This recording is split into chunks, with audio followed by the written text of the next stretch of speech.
kota itu penerapan larangan mudik tetap dilaksanakan. Itu bedanya.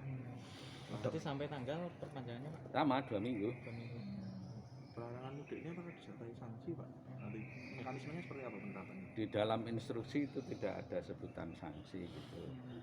Jadi larangan mudik itu sebetulnya lebih ke arah dihambat orang untuk melakukan perjalanan mudik. Misalnya saja rencananya dari pusat itu pesawat terbang ora terbang, kereta api ora laku, lalu bis-bis umum juga tidak gitu. Tapi kan kendaraan umum kendaraan pribadi kan juga sulit untuk kita bendung. Nah itu nanti filternya ada di desa-desa tujuan itu.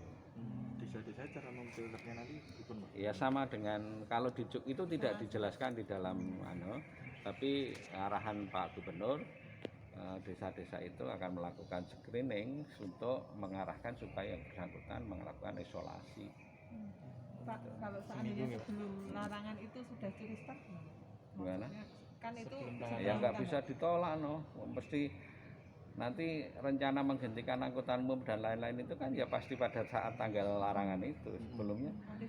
Iya, ya antisipasinya itu tadi sekali lagi di Linmas yang ada di kabupaten, yang ada di desa-desa. Karena mudik itu kan di desa-desa itu kan di kota-kota ya pasti ya di kampung-kampung di RT-RT. Tapi gugus tugas desa gitu yang itu akan punya peran penting. Sementara gugus tugas kabupaten provinsi tentu harus memfasilitasi dalam rangka penyediaan shelter, kemudian testing dan tracing itu harus di. Pak, berarti yang datang sebelum tanggal 6 itu apakah juga harus diminta isolasi Pak di tingkat-tingkat desa RT RW? Iya. Iya. Iya. Itu isolasi dilakukan di rumahnya apa sih pemudik ini? Kalau sebetulnya kan orang yang ini kita anggap seperti orang OTG kan ya, karena dia tidak ada keluhan, maka isolasi itu bisa menggunakan shelter, bisa menggunakan rumah sendiri, rumah yang dituju. Nah, itu yang harus dilakukan. Nah, nanti kalau di rumah sendiri itu kan pengawasannya tidak oleh kabupaten, tidak oleh Pol PP, tetapi oleh Linmas di masing-masing RT RW. Kalau dia keluyuran ya dia suruh pulang lagi, nang omah wae.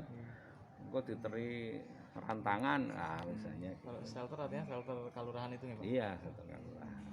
Lalu prioritasnya untuk diarahkan ke shelter kelurahan itu nggak? Iya, shelter kelurahan.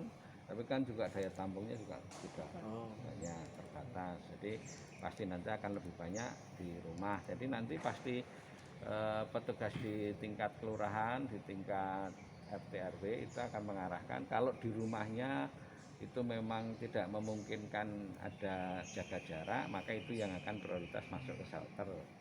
Tapi kalau rumahnya gede, banyak kamar, ya itu prioritas berikutnya. Ini apa desa-desa sendiri, apakah artinya sudah masing-masing punya shelter Pak? Belum, tidak semua desa punya shelter, karena shelter desa itu kan untuk nampung dari beberapa desa dalam satu shelter. Jadi bisa ke desa sebelahnya ya Pak? Bisa pakai sebelahnya, kan sudah ada kesepakatan. Pak, berarti dokumen anti COVID, bebas COVID itu sudah tidak berlaku ya Pak? Masih dipakai dalam rangka perjalanan dan itu masih tetap dipakai. Orang yang melakukan perjalanan di luar mudik itu kan masih boleh. Misalnya orang yang pulang karena tugas, orang yang pergi karena bekerja itu kan masih diperbolehkan. Nah, cuma mekanisme penerbangan, mekanisme kereta seperti apa kita belum tahu. Ya mestinya ini kan kita bikin perjanjian dengan provinsi perbatasan.